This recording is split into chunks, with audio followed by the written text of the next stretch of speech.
right. Hello, my name is Sean Gardner. This is my Unit 5 presentation.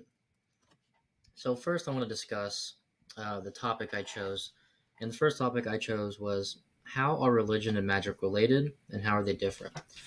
So first I wanted to define magic. So magic involves the manipulation of supernatural forces for the purpose of intervening in a wide range of human activities and natural events. Religion, on the other hand, is a set of beliefs in supernatural beings and forces directed at helping people make sense of the world and solve important problems. When looking at the similarities between magic and religion, both are considered non-rational because they are susceptible to scientific verification. Not only that, but both magic and religion require faith, and they are both ways to deal with struggles in our lives, such as anxiety and other issues. Now to discuss the differences between magic and religion. Religion dives deeper into questions about our place in the world. There's a more deep theological and philosophical meaning when it comes to religion. Magic, on the other hand, is directed more towards specific issues. This could be anything like ending a drought, curing an illness, safety on a travel, whatever it may be. Religion uses prayer to speak to a higher being for that particular religion. Magic does not. Magic typically is used to manipulate nature. As stated before, these could be things like curing a drought or whatever it might be for a local tribe. And lastly, religion tends to be more group oriented, and magic is typically practiced individually. And there's one more thing I'd like to add. In magic, the individual believes that they themselves can manipulate nature, while in religion, it's typically through a higher being. All right, so that is my first topic. For my second topic, the question is, should religion be private or public force?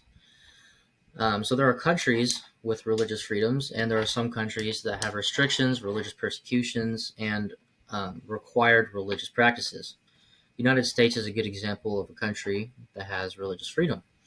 However, if you look back in history, you can see the impacts of religious persecution and forced religious by government.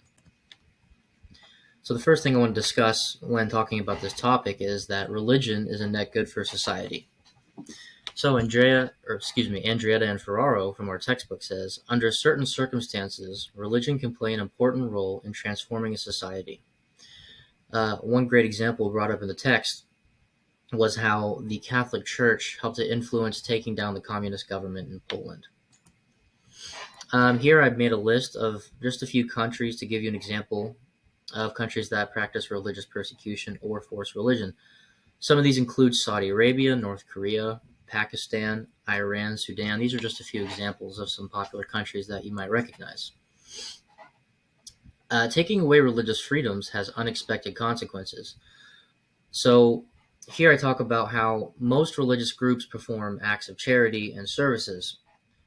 These might be things such as food shelters, adoption centers, child donations, what have it. And if you take away the freedom of religion, you are taking away a lot of charity events in the local communities, which is a lot more helpful than you would think. And lastly, I wanted to say that religion should definitely be a private matter, should not be forced by the government, and it should be a decision that is left up to the individual. This benefits the local community where the group is located, and individual happiness often depends on one's ability to express their religion.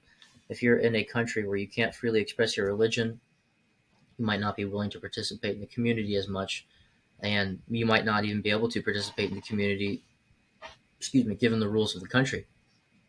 So for all these reasons, religion should be a private matter, and it would benefit everybody.